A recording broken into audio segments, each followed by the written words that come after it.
اس کا تو ایک کوئی جو ہے نا مقصد ہے. لیکن یہ ویسے ہی ہے منوں کے حساب سے پھول پھینک دینا. تو میں اپنی ذات کا فتویٰ نہیں دیتا ہوں، لیکن یہ جو اب اتنے ہیں یہ ظاہر خشک ہو جائیں گے، ضائع ہو جائیں گے. بجائے اس کے چلیں تھوڑا بہت اگر آپ کر لیں کوئی محبت کا اظہار حضور کی محفل کی رونق کے حوالے سے تو ایک الگ پوائنٹ ہے. لیکن بہرحال میں اپنی ذات کے حوالے سے اپنا کہہ رہا ہوں، اوروں کا نہیں.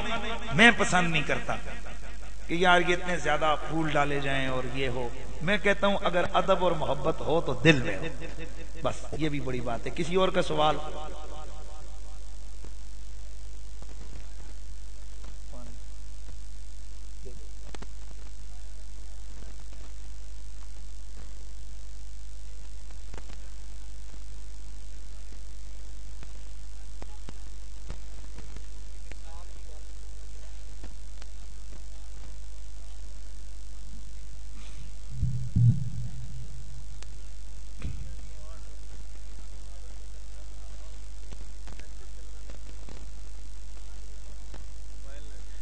بیٹھ جائیں. ماشاءاللہ بھائی صاحب نے سوال کیا ہے کہ جی رسول اللہ صلی اللہ تعالی وسلم کا جو وصال کا دن ہے وہ 12 ربیع الاول ہے اور یہ کنفرم ہے، اور ولادت کا دن جو ہے نا وہ کنفرم نہیں ہے. یہ سوال ہوا ہے میرے بھائی کا. تو آپ جو ہے نا 12 ربیع الاول کو خوشیاں منا رہے ہیں حالانکہ وہ وصال کا دن ہے. بات یہ ہے کہ سب سے پہلی چیز تو یہ ذہن میں رکھیں کہ یہ جو کہا گیا کہ کنفرم ہے، اس پہ بھی تو دلیل دیں. اکثریت کے ساتھ محدثین کی رائے یہ ہے مورخین کی کہ نبی پاک کا وصال 8 ربیع الاول کو ہے. کتنی کو؟ 8 کو. البتہ ولادت کے حوالے سے جمہور امت کا یہ نظریہ ہے کہ وہ 12 ربیع الاول کو ہے. اور دوسرا، جب نبی کا وصال اور ولادت دونوں ایک دن ہوں تو اعتبار وصال کا نہیں ہوتا، ولادت کو ہوتا ہے. اور یہ بھی آئیے بخاری سے پوچھتے ہیں تو میرے نبی نے فرمایا جمعہ یوم مشہود ہے، اور یہی وہ دن ہے کہ جس دن اللہ نے آدم کو پیدا کیا، اور یہی وہ دن ہے جس دن اللہ تعالیٰ نے آدم علیہ السلام کا وصال فرمایا. اسی دن آدم پیدا ہوئے، اسی دن ان کا. اور یہی بخاری کی حدیث ہے کہ حضرت عبداللہ بن عباس رضی اللہ تعالیٰ عنہ آپ فرماتے جب آیت اتری الیوم اکملت لکم دینکم واتممت علیکم نعمتی ورضیت لکم الاسلام دینا، تو ایک یہودی نے دیکھو اس نے کہا اگر یہ آیت ہمارے لیے اترتی نا تو ہم اس دن کو عید بنا لیتے. تو حضرت ابن عباس نے فرمایا اور جس دن یہ آیت اتری اس دن ہماری 2 عیدیں تھیں، ایک جمعے کی عید تھی اور دوسری اس دن جو ہے نا وہ عید الاضحیٰ حج والی عید تھی. اب عید بھی قرار دیا جمعے کو صحابی نے، یہ بھی بخاری میں، اور یہی حدیث صحیح سے ثابت ہے کہ آدم کی ولادت بھی جمعے کو اور ان کا وصال بھی. تو اب میں سوال پوچھتا ہوں کہ کوئی صحابی سے پوچھے کہ جس دن آپ کے ابا جی کا وصال ہوا ہے اس دن آپ عید مناتے ہو؟ تو پتا چلے اس حدیث سے پتا چلا کہ مسلمان وصال نہیں مناتے، مسلمان ولادت مناتے ہیں. جب انہوں نے شیعوں سے ٹکر لینی ہو نا تو اس وقت کہتے ہیں کہ نبی نے تو 103 دن منایا، تو تسی قوم آتے ہو کہ تسی ہر سال وصال مناؤ. عجیب ڈرامہ ہے. ہم کہتے ہیں ہمارا نبی کل بھی زندہ تھا، ہمارا نبی آج بھی زندہ ہے. یہ وصال تو وہ منائیں کہ جن کا نبی مر گئے، ہمارے نبی نے پردہ فرمایا ہے. او جی اگر نبی پہ آپ نے پردہ فرمایا ہے تو پھر صحابہ اس دن بے ہوش کیوں ہو رہے تھے؟ ہاں یہ بھی فطرت انسانی ہے. یہ تو اس ماں سے پوچھو جس کا بچہ انگلینڈ جا رہا ہوتا ہے، پہلے جناب نفل پڑھ اس سے ویزا منگ دی، اللہ سونے پتر انگلینڈ جاوے. تو جس دن وہ تیاری کرتے تو ماں 3 دن نیند نہیں آتی اسے. ایئرپورٹ پہ جا کے دیکھو اس کو بے ہوشیاں آ رہی ہوتی ہیں، رو رہی ہوتی ہے. اب کوئی اسے پوچھے عجیب بندی ہے تو خدا کی، جب وہ جا نہیں رہا تھا تو ویزوں کے لیے دعا، اب وہ جا رہا ہے تو رو رہی ہے.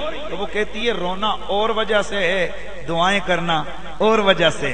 جب اس کے مستقبل کو دیکھتی ہوں تو خوشی ہوتی ہے جب اپنے گھر کے معاملات کو دیکھتی ہوں تو خوشی ہوتی ہے کہ جائے گا کمائے گا زندگی بن جائے گی، اور جب میں اپنے اس فراق کو دیکھتی ہوں تو رو پڑتی ہوں۔ اسی طرح میرے نبی نے فرمایا صحابہ اور میں تمہیں داغ مفارقت دے کے جاؤں گا، تو نبی کا جانا امت کے بھلے میں ہوتا ہے، اس لیے کہ نبی جا کر اگلے جہان میں اپنے امتی کی اگلی جہان کی زندگی کا بندوبست کرنے والا ہوتا ہے۔ تو جب ہم اس چیز کو دیکھتے ہیں تو ہمارے آقا ہمارے مقدر کو سنوارنے کے لیے گئے، اور جس وقت ہم اس ظاہری بچھوڑے کو دیکھتے ہیں تو اس وقت رونا بھی آتا ہے کہ سرکار ہمیں داغ مبارکت دے کے چلے گئے۔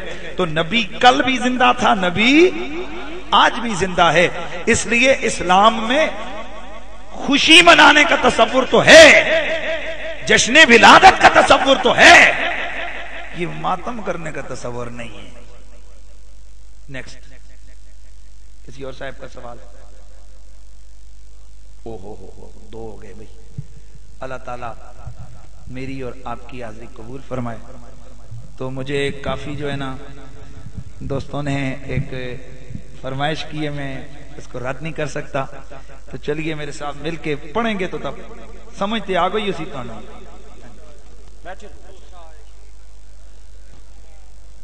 نہ جی اے گلتے نہیں، ہوں تسی کھلوسو تو میں بھی اٹھ کے چلا جا سکتا۔ بیٹھے رہیں، تمام احباب بیٹھے رہیں۔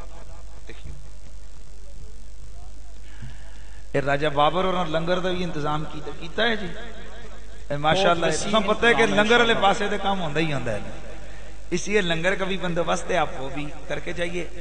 لیکن میرے ساتھ مل کے آواز ہے، تو شاہ خوبا تو جانے جانا، تو شاہ خوبا تو جانے جانا، تو شاہ خوبا تو جانے جانا، تو شاہ خوبا تو جانے جانا، تو شاہ خوبا تو جانے جانا ہے، چہرہ کتاب تیرا نہ بن سکی ہے، نہ بن سکے گا، نہ بن سکی ہے، نہ بن سکے گا، نہ بن سکی ہے، نہ بن سکے گا، نہ بن سکی ہے، نہ بن سکے گا، مثال تیری جواب تیرا نہ بن سکی ہے، نہ بن سکے گا، نہ بن سکی ہے، نہ بن سکے گا، نہ بن سکی ہے، نہ بن مثال تیری جواب تیرا، تو سب سے اول، تو سب سے آخر،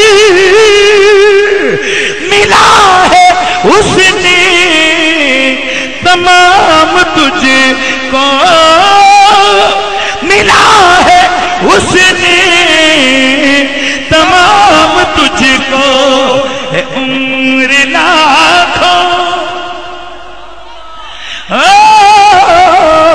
ہے عمر لاکھوں برس کی تیری، ہے عمر لاکھوں برس کی تیری، مگر ہے تازہ شباب تیرا نہ بن سکی ہے، نہ بن سکے گا، نہ بن سکی ہے، نہ بن سکے گا، نہ بن سکی ہے، نہ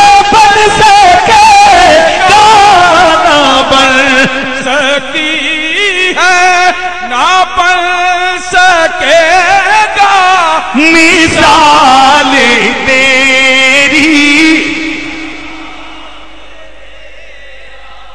خدا کی غیرت نڈالی رکھ تجھ پہ 70,000 پر دے تجھ پہ 70,000 پر دے جہاں میں لاکھوں دور بنتے جہاں میں لاکھوں دور بنتے جہاں میں لاکھوں دور بنتے جو اٹھتا ایک بھی حجاب تیرا نہ بن سکی ہے نہ بن سکے گا نہ بن سکی ہے